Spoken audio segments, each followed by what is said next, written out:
Welcome once again to the Radical Imagination. I'm your host, Jim Vrettos. I'm a sociologist who's taught at John Jay College of Criminal Justice and Yeshiva University here in New York City. Political regimes change as new power blocks assume control of the state.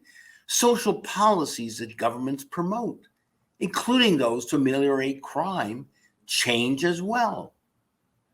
New York City is making that transition with mayoral frontrunner Eric Adams, hoping to take over the reins of power. With reports of rising rates of gang violence in certain parts of the city, he says he wants to hire, train, and deploy police officers differently, bringing back a modified stop and frisk policy, revamp the department's plainclothes unit to target illegal guns, send more officers into high-crime neighborhoods, and reassign 500 cops who do work that could be handled by civilians. Many see it as more of the same old, rearranging the deck chairs on the Titanic, reflecting more the interests and agenda of the considerable corporate money that funded his campaign. There's little, if any, talk about the structural violence workers and people of low wealth face daily, as more than 250,000 die annually in the city from these injustices. Little, if any, talk is directed at programs and structural solutions to the ongoing 18-month-old pandemic, the economic income and job loss, the housing evictions, the community and family chaos it's caused to the lives of millions of vulnerable New Yorkers. Instead, the talk has been about crime and bringing back many of the failed ideas and policies of the not-so-distant past. Rooted in punishment, revenge, and retribution, they help bring about a criminal justice system that led to even greater human misery, more violence, higher crime rates, and greater injustice for millions of the most vulnerable of all races and ethnicities in the city.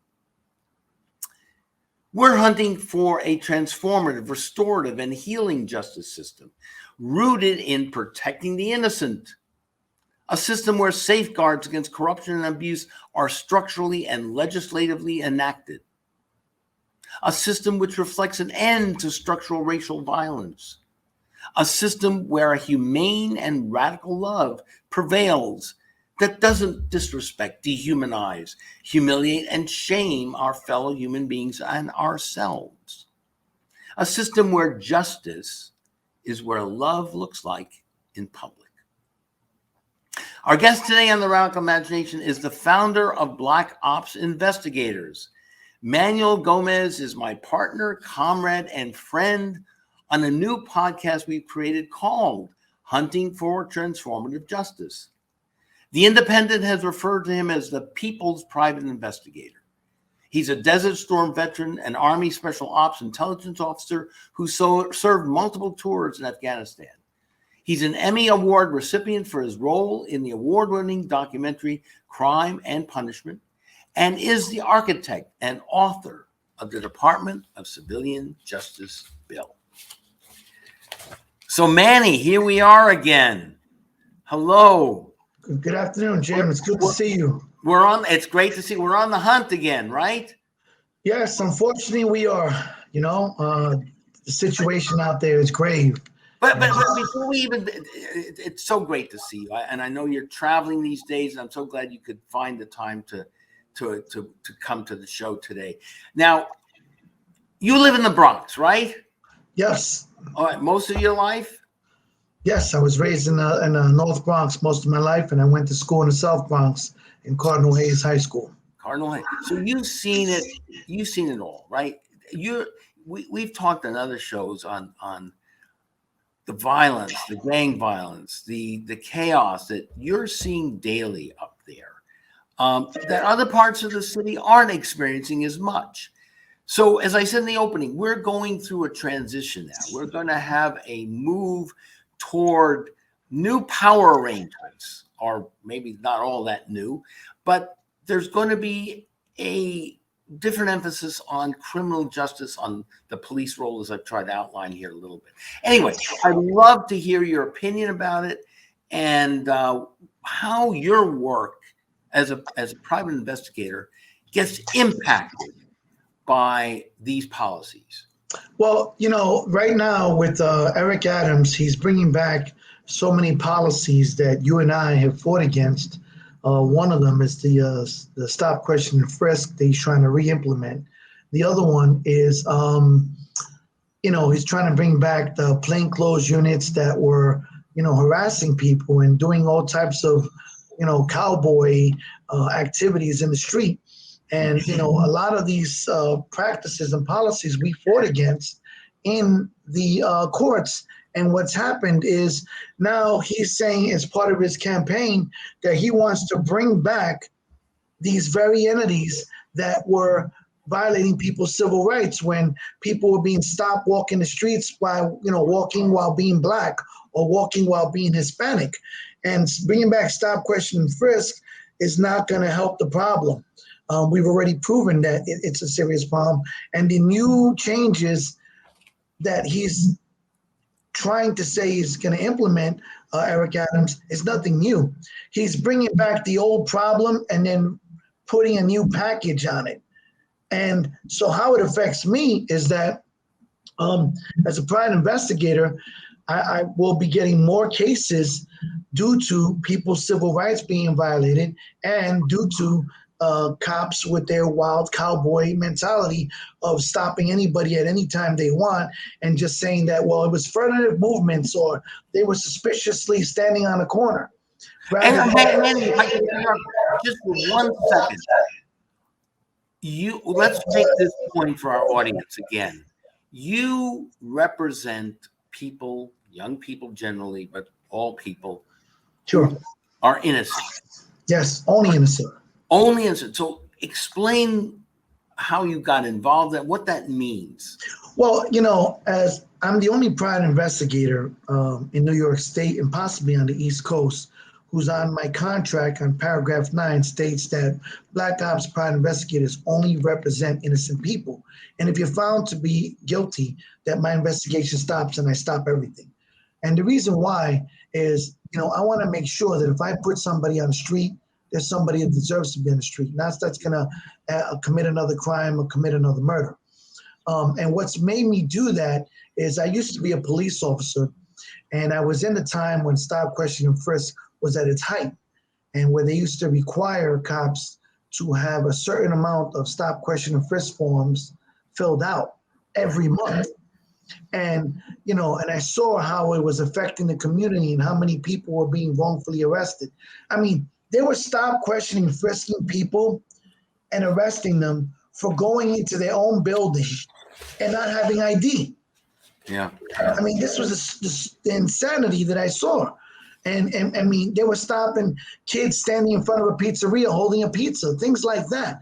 But they were doing this only in the poor Black and Hispanic neighborhoods within the South Bronx, within East New York, within Flatbush, within Bedford-Stuyvesant. And they were doing this, and and to this day, they're still doing it.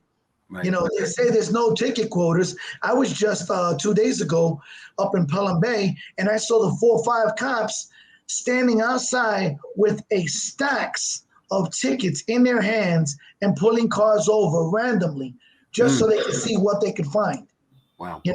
And this is what they do, and the funny thing it was at the beginning of the month so they can make their quota. Again, I don't hear Eric Adams talking anything about, stopping this.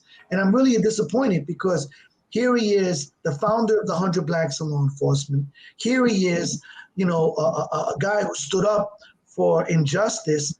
But then it seems that, to me, when he became a politician and a borough president, he forgot where he came from. And I don't see this being a good trend for the police department and for private investigators. I see my job is going to be tripled when he enacts these new procedures. Yeah. You even were arrested for standing up against stop, question, and frisk. Am I not right about that? Yeah. Well, yes, that was a little while ago. We may have to do that again. So we're ready. We're ready and willing and able because, again, I think that's again what we as when we met after I watched the movie Crime and Punishment that you were in, it became very apparent that we were comrades and activists on a lot of issues. We don't agree on everything here, which why should we? Of course not. But again, you are for the underdog, and you do speak for the little people, and I knew that. I could tell that from your heart and soul, and you live it. It's not like you're playing at this. You've got that integrity. But there are some things that Adams is saying here that I've heard you say. Maybe you agree. Reassign 500 cops who do work that could be handled by civilians. Absolutely. Okay. I mean, right now we have so many cops that are inside the police precincts, and they're not in the street.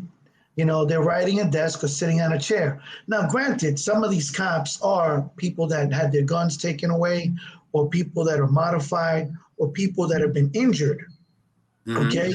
And they're waiting to heal and come back onto the street. But the problem is we have so many of them in there doing jobs that they should not be doing. They should be in the street protecting society and enforcing the law.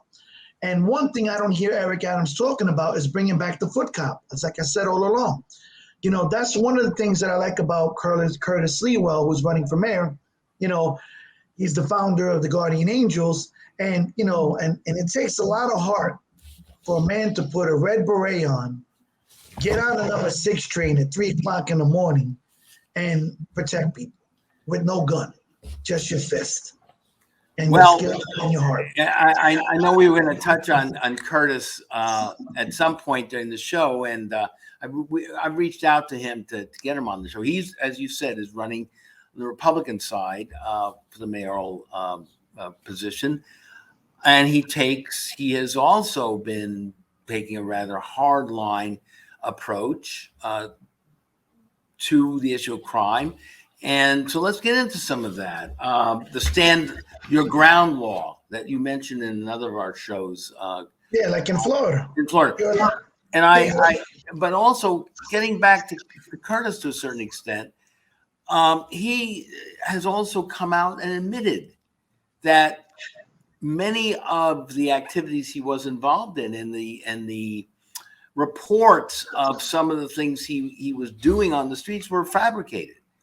He himself has said that that in fact there's indications perhaps that his actual shooting was in fact something that he had planned and so on. It remains to be seen. The investigations need to happen, but we have a fellow here who. I understand it was out there. There is a certain amount of courage involved in getting out there, like yourself, and being out in the streets and interacting with people and being on their side and so on. But there's also a problem with that too. Who is in a sense going to check on these people? And in fact, I'll leave you with this statistic. That with the stand your ground laws in Florida, there has been an increase, a moderate increase in homicides. And generally, when you do have states that do have rather strict gun laws, there is a lowering of the homicide rates. Well, we're the anomaly to that because our homicide rate has almost tripled. But now that's what I want to get into now. That I understand. Now we're talking about the Bronx here again. Well, I'm talking about the entire 5 boroughs. But it's mainly 200%. But it's up in pockets and gang delinquency, and particularly in areas of the Bronx here, not exclusively. So, and what about now? To make it a little personal here, you have a wonderful mother who you love and adore, and she's got about the best son that it could possibly be. Oh, thank you. Take care of her and protect her. And she had a misfortune of having a fire at her place. Now, if it wasn't for you, she'd be homeless and she'd get swept away, and God knows where she would have gone. Aren't we needing and all the people that are vulnerable to evictions and people who have lost their income and their jobs? What about this in terms of crime protection or protecting people from criminality. In other words, you brought up a good point, and none of the candidates are really addressing that. yeah.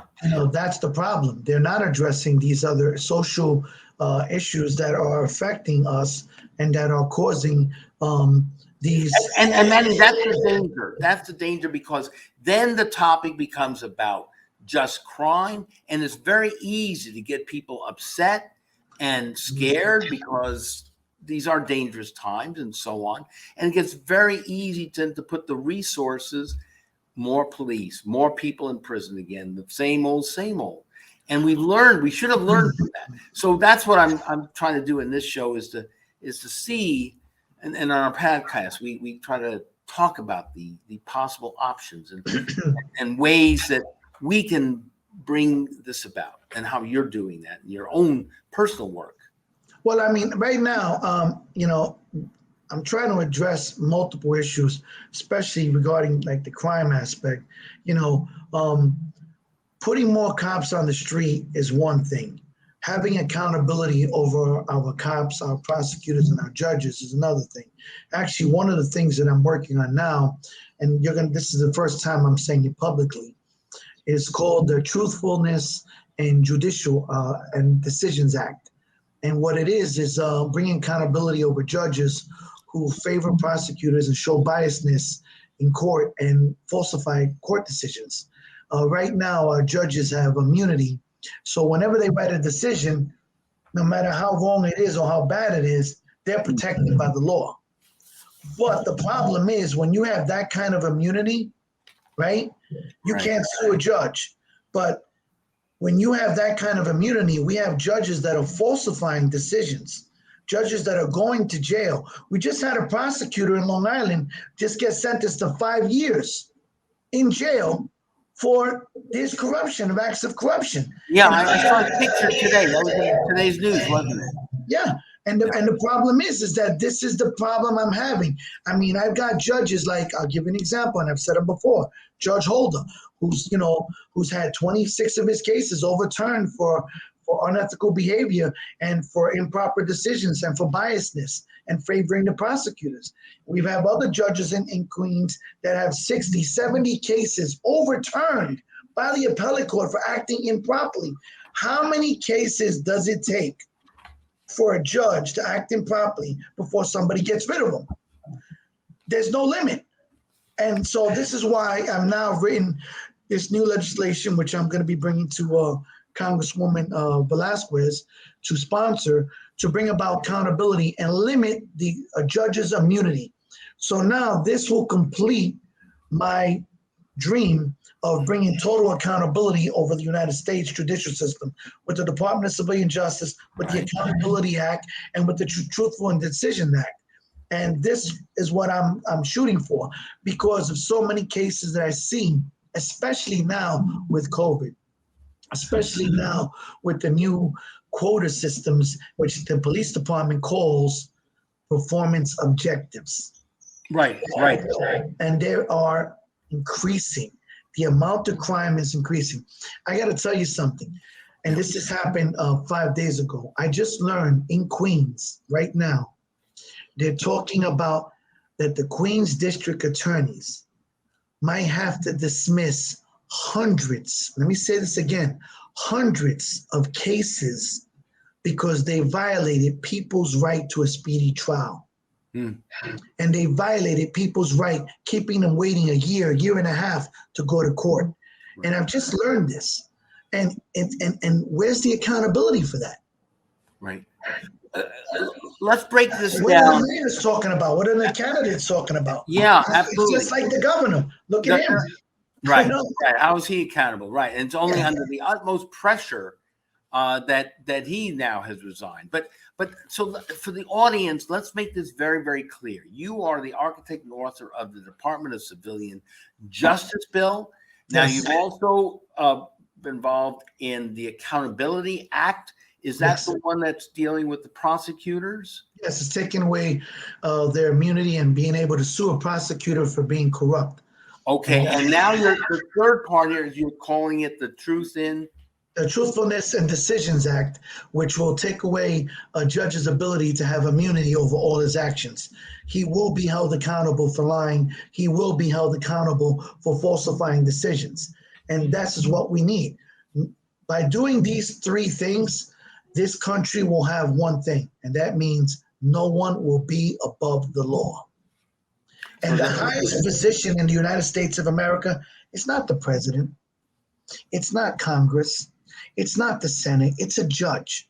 The ability to judge us and take away our freedom. This is the highest position that we have, that we bestowed upon these people. Should there not be some accountability over that kind of power? There is none. It's kind of like, I know you're going to laugh at me when I say this, but it's like the old saying, how many licks to a center of the Tootsie Roll lollipop? Nobody knows the answer.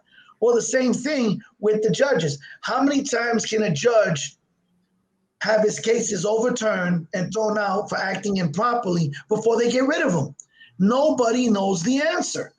Well, we have judges in the Bronx with 80 cases overturned, 80, 100 cases, 50 cases. None of them get rid of. Why are these people still in office?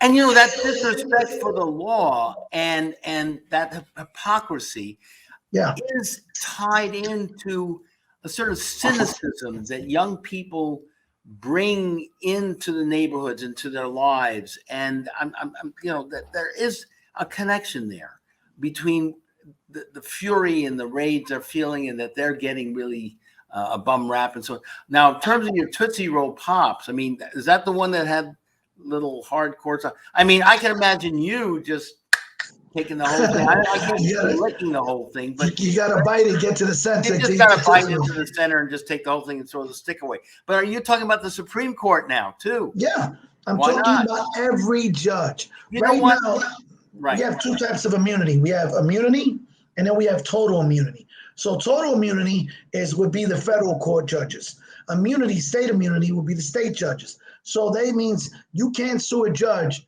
for saying that James Vrettos was, the criminal and the murderer and lying in a decision. You can't sue him now. Mm-hmm.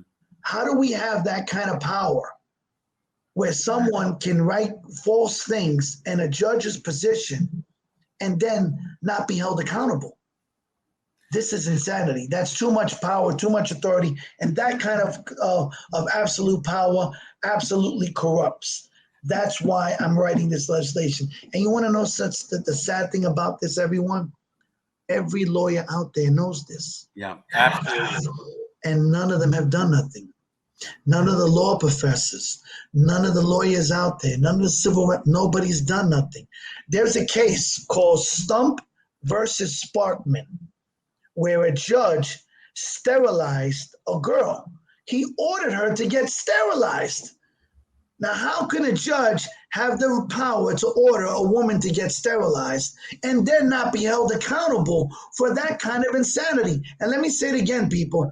The name of the case is Stump, S-T-U-M-P, versus Sparkman. Is this in South Carolina, one of the southern states? Well, I don't know the exact state. It's been Connecticut, but you'll see where the judge ordered this decision. And recently, right? This was recent. Yeah. Well, no, it was actually in 1978, and the judge ordered the decision, and then what happened was the courts said that the judge was wrong.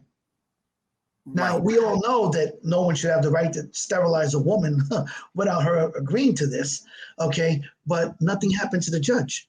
But there are some more recent cases, I believe, as well, of these sorts of issues. Corruption. Yeah. I mean, we had a couple of Queens judges that are in jail now for biasness and corruption. And again, these district attorneys, these judges in the Bronx, Queens, Brooklyn, Manhattan, throughout the entire state. And I cover, as a private investigator, I'm one of the few private investigators that covers 11 states. From Florida to California to Kentucky to North Carolina to New York to Tennessee to Georgia. And I go out to all these states and cover cases out there, and I see all this corruption, and it's the same corruption in every single court. And, now I have Eric Adams running for the most powerful city in the world, New York City, as mayor. And let me say, for the record, I am a Democrat, but I vote for the right candidate. So if you're a Republican and you're the right candidate, you have my vote. And I don't see my friend doing what needs to be done to help the homeless situation, to help the housing situation. I don't hear these issues being addressed, and it's candidacy, And then when you're talking about adding all these police into the streets, that's fine. But what about the accountability in the police department? What about taking cops' guns away who are abusing people and have numerous CCRB complaints, civilian complaints, and they've got cops now with 100, 250, 75 CCRB complaints and nothing happening to them. Yeah. When you're a threat to our society, you need to be removed. And I don't hear him addressing that. And that's what I'm scared about, that, even though I think he'll be a good mayor, Eric Adams, I don't see him addressing the needs that we need to restructure our police department. We need to restructure the Department of Investigations, which is called DOI, which does nothing. Okay, I mean, they accomplish nothing in the city. And I know because I've been to them hundreds of times, and every lawyer I meet says the same thing. They're useless. And then how can we have an agency in New York City called the Civilian Complaint Review Board who finds a cop guilty, and then they go back to the police department and say, okay, go judge yourself, punish yourself, and correct yourself? No, we need to take away that power from the police department and put it back into where it originally was supposed to be, when Attorney Norman Siegel from the ACLU, at that time he was the president that created this, was the founder of creating the CCRB, to put it back in their hands so they can judge administratively the cop and get rid of them to protect society. Okay. And that's what you're doing, right, Manny? You are seeking out the honest legislators that will be able to put forward a bill, because this is powerful stuff, and that will make this that will put this on the books and be enacted, and it's really democracy in action. I mean, what it is, you're democratizing a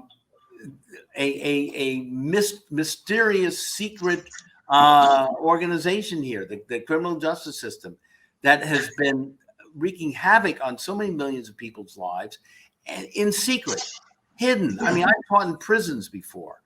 I've taught classes, and then they've decided that they shouldn't have that. That was one of the things that they've always been able to do in Department of Corrections, is to keep people out. You don't see what's going on out there. So I see you really adding to the process of more democracy, important aspect of making this a truly more democratic, small d, country, and putting the power into the hands of people who have more of a say in what's happening to them in their lives.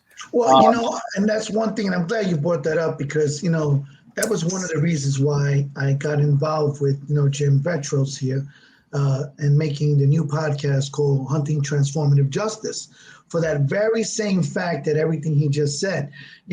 When Jim and I get on this podcast, we don't just tell you a story, we give you a solution. And every one of our episodes and every one of our shows, you walk away with an answer on how to resolve your problem.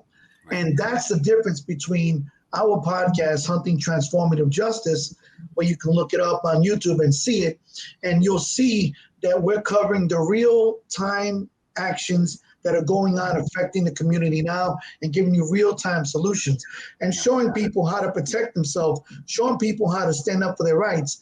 I mean, right now, most people don't even know their constitutional rights, and don't know. Look, I'm not a lawyer, but I write laws. I write laws because I have the First Amendment right to write a bill to correct a grievance. Most Americans don't know that, and that's one of our greatest rights.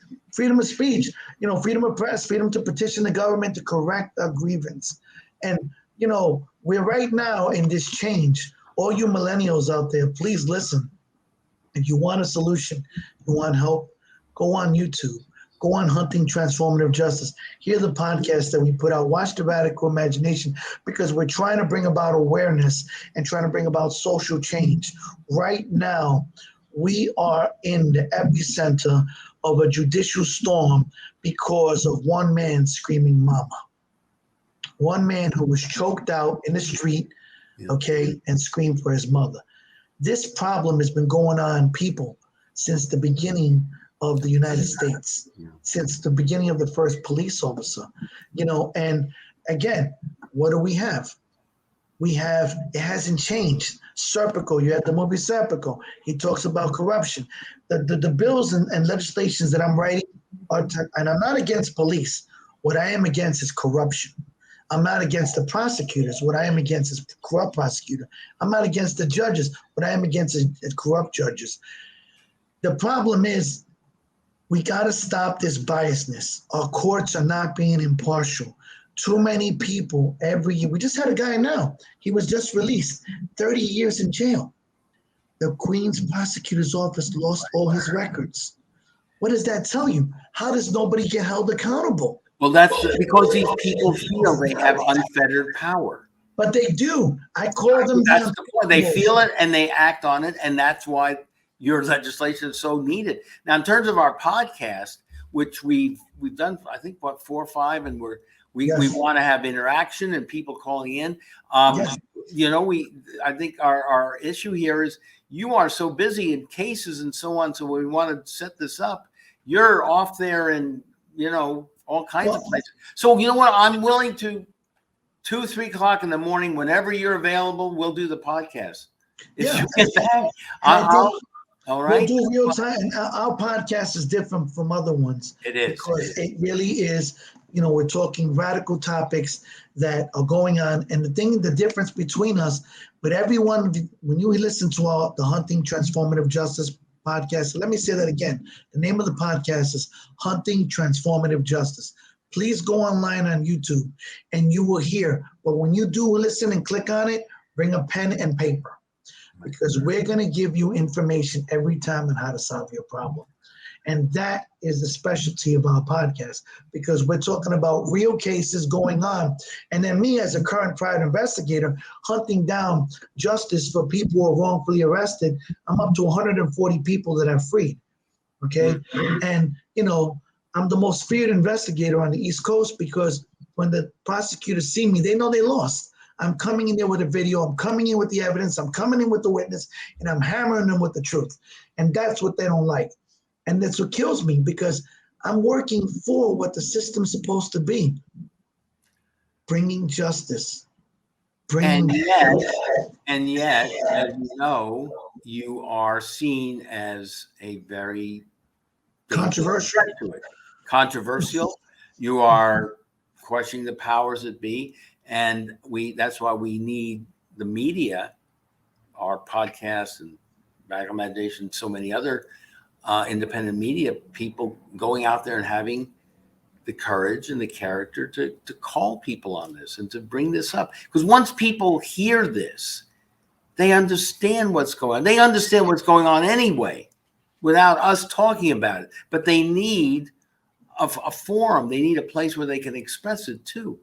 I know that you talk to people on the streets. They know what you're talking about.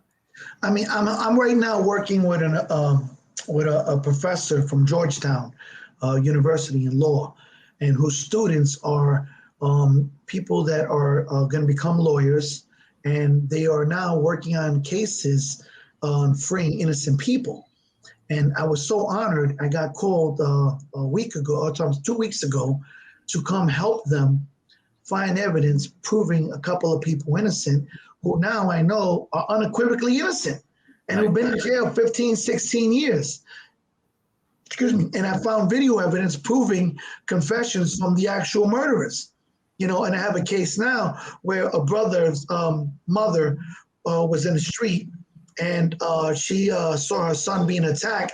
So the mother went to try to pull her son away from the attackers. And this was a Spanish woman, an older woman. And one of the guys cracked the mother in the back of the head with a baseball bat. Yeah. Now you tell me what son would not do anything to protect his mother, who just got hit in the head with a baseball bat. This is on video. So the kid runs upstairs, goes grab whatever he can, grabs a knife, comes downstairs. The guy's still swinging the bat. And are you ready for this? Go ahead. The guy tries to hit the son for protecting his mother, because the son stood over the mother, waving the knife back and forth while the guy was swinging the bat at him. Right. And the cops arrest him for stabbing the guy. Now remember, the son stabbed the guy who hit his mother. Right. After the fact, his mother was hit in the head with a baseball bat. But they arrest the kid for defending his mother. Okay? And now he's in jail. Now the brother that was on the other brother that comes, that the mother was trying to defend, they put them both in jail. Now here's the funny thing.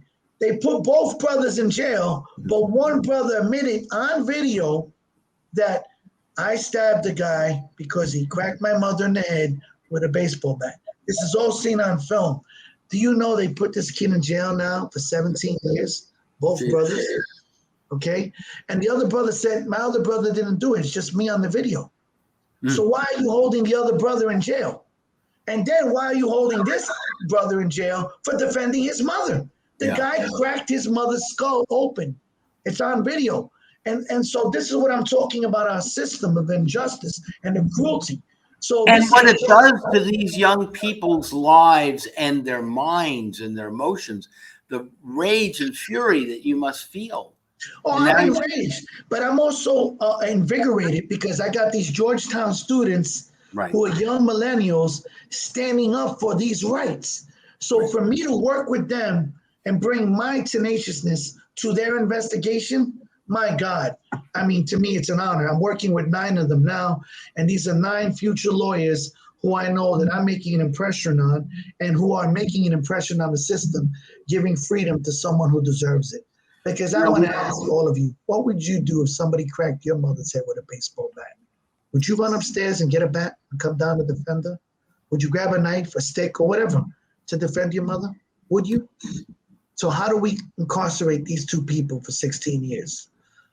Well, I think we also, as I think you probably agree, I think, of having not only the police being trained better, but we're expecting a lot out of them to understand these complex interactions going on. So people who are specifically trained with mental health techniques and who have an understanding more of that are who we need also to be along when this sort of event happens. Would you agree?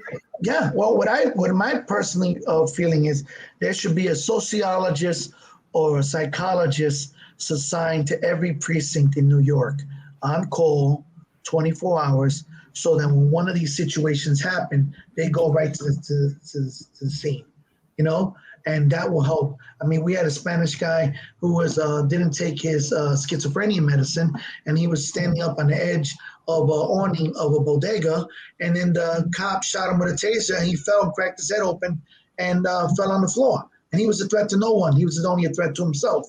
This is what I'm talking about. But, just the cops making the arrest is one thing. It's the prosecutors. And this is another problem that I'm fighting against. Right now in Manhattan, especially Manhattan. Manhattan is the epicenter of, in my opinion, prosecutorial misconduct concerning women.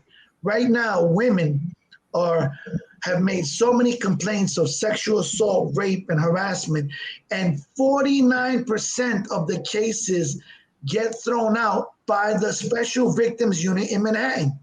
This unit is useless. They don't provide justice to women. All right, so many women are out there are even afraid to make now a complaint that they've been assaulted or raped or harassed because they don't get justice because this unit re-victimizes them. And it's disgusting. And then we have, the DA saying, well, we're going to, teach them better. No. We need to clean out that unit and give people their day in court. They don't even do that. I had a case where a priest attempted to rape a girl. I had him on video for masturbating in front of the Pope's picture and jerking off to gay porn. Yeah, and he was masturbating to gay porn in St. Michael's Church, Father Weldon. And still, what happened in that case? They delayed everything and to the point where nothing gets done. It is disgusting. Justice needs to be brought, and especially in Manhattan, when it comes to, women being assaulted and so forth. You know what it is? 50% of the cases, they don't even make it to court. They don't even give them the chance. And right now, the city is under multiple lawsuits from women suing the Manhattan DA's office because they have not provided a mechanism of justice. So the police, they're reporting it to the police, and what happens there? The desk sergeant may just simply not take it seriously. What is the procedure that happens? Well, what happens is the police officer would make a complaint report, fill it out. The desk sergeant would look at it, sign off on it, and then it would go to a detective squad, which is called the Special Victims Unit, and that's Manhattan, where they have by Center Street, and then the DA's office looks at it and so forth and investigates it. The problem is they're not doing their job. I have most of these detectives, and I hate to say this, but I would say 65% of them are incompetent. You can't do your job sitting behind a desk all day long, not as a detective. As a detective, you have to be 30% on a computer, 70% in the street. So they're just sort of making up, putting together these reports, which then go to the DAs. Nothing really happens there, and half of them being thrown out because the cops aren't willing to get up off their asses and do the sort of work that they need. That's true. I mean, the New York Times has done numerous articles on this, on women who have been, right now on the Radical Imagination, we had a show, it was about correction officers sticking their hands up, women's vaginas and searching them in Rikers Island who were going to visit their loved ones. Right. And now there was a class action lawsuit that was put out, and now the city settled for $11 million for all the women who were sexually assaulted by dogs in their crotches, by women taking their panties down, by searching little girls' vaginas. This is what has been going on, and it's disgusting. And now they're paying everybody who suffered this $3,000. That's what it amounts. Yeah, it comes out to $3,000. After the lawyer gets paid and all that. So there it is. Come on. Like I said, I don't hear these candidates addressing this. And the only way we're going to address these issues, people, is that we do legislative change. What we need is legislative revolution. And what that means is that all of us need to start getting out there and writing bills. And it's not hard. If you want to know how to write a bill, call Jim, call me, 347-867-6242. I'm going to say my number again, 347-867-6242. And I'll show you how to write the bill. I'll even help you. I have no problem. We'll sit in Starbucks and I'll show you what you need to do. Or you can go on my website and you can see some of the bills that I've written. I already have the Department of Civilian Justice in New York State. It's bill number 5947. I have the Department of Civilian Justice in the state of Connecticut already under Senator Dennis Bradley. I have now the Department of Civilian Justice bill that I wrote in North Carolina. And now it's being looked at in Georgia as well. And now it's being considered for the entire United States by Congressman Velasquez. So what I'm saying to you is, if I can do it, a guy from the Bronx, okay, not a Harvard grad, not a Yale grad, just a regular person who puts his pants on one leg at a time, you can do it too. Right. Who are you working with in Congress? Are you working with Jamal Bowman? No, I'm working with Congresswoman Nydia Velasquez's office. So we're drafting it now, making sure that all the 10th Amendment rights aspects of the 10th Amendment don't conflict with the bill, because it's going to be a federal bill mandating the entire United States of America. My goal is to make an agency that gives equal justice in every state. Right now, if I go to New Jersey, the laws are different in New Jersey than they are in New York. If I go to Connecticut, the laws are different.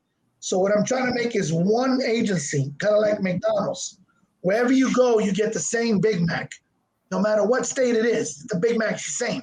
Same thing. I'm trying to make a judicial franchise that gives you the same level of justice in every state in the United States, so that you're treated the same equally everywhere. Mm-hmm. Why does a guy like me have to do that?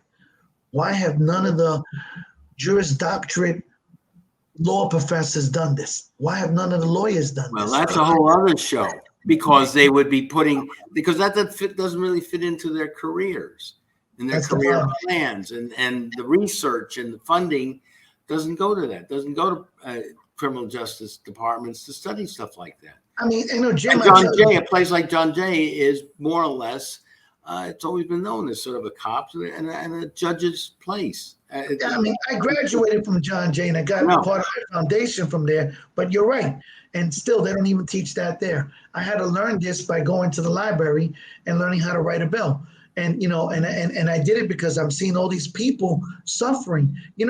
One thing that I will say that Hunting Transformative Justice does, our new podcast that me and Jim have come up with, we're giving the voiceless a voice. We are helping address the issue. We're bringing something that no other podcast does, a solution to the real current problems. And people will they are and will be calling in with specific problems that they're facing, concrete, Yes. real, that also is not just their own particular issue, but people who are listening will see that it's tied in to the issues that they're dealing with as well. And I want everybody to know out there, the reason why I'm doing this show with James Vrettos right here is because not only is he a professor and a sociologist, but he's also one of my heroes, an activist who's been fighting this fight for such a long time and bringing about social awareness. And people need to know that this man has been arrested to defend your rights. He stood up against stop, question, and frisk. He stood up against the biased treatments. He was down there doing peace marches in the 60s. He's been speaking out for more than 40 years, this man. And this is why I've teamed up with him, because I wanted to team up with somebody who was an equal in the fight against injustice. And, it's the same way. We are soulmates in that way. And from our background, it comes from, I think, mother's milk, and in a sense, I was raised that way, and it goes back. And we're all and people have their own stories too, from whatever backgrounds. People aren't stupid. They know what cruelties and the biases and what pains their own family members have been through, their grandparents and their uncles, and sometimes it's not spoken about as much.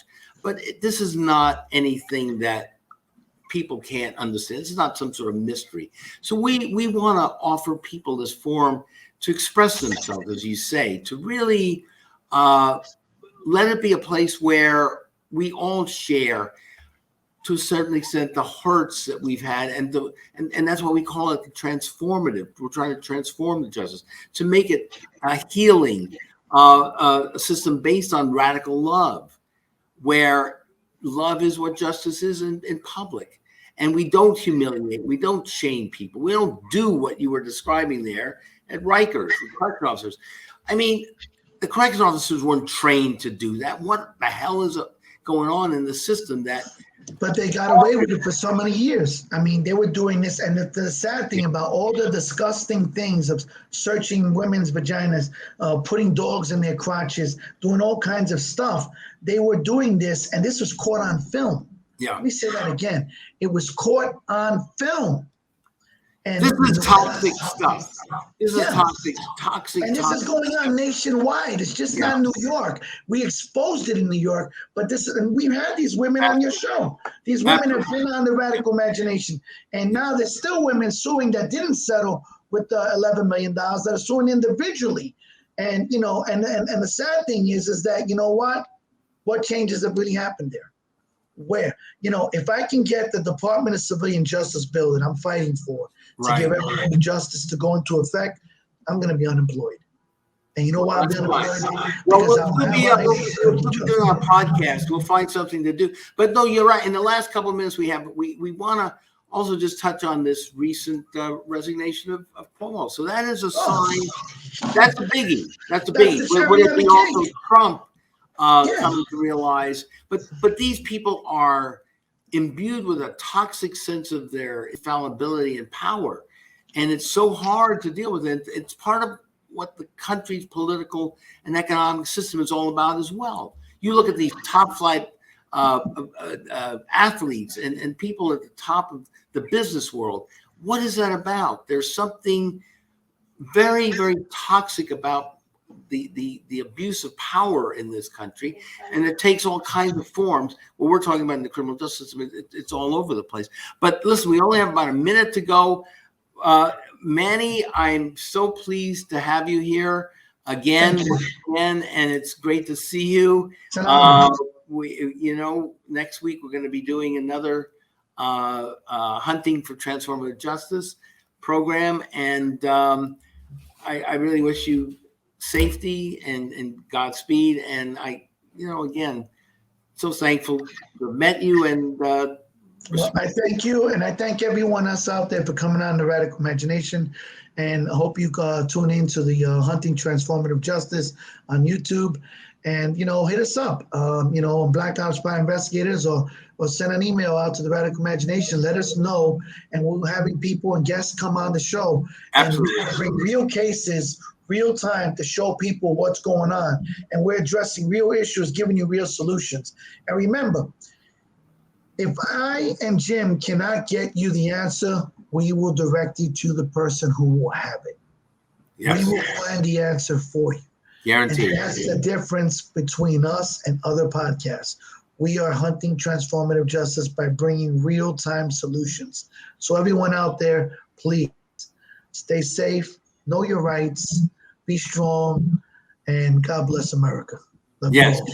God bless you all. And thank you, Manny, again. All my heartfelt thanks and love and blessings to you. Godspeed. And thank you so very, very much for watching us here again on the Radical Imagination. This is Jim Vrettos. We'll see you again next week. Take care.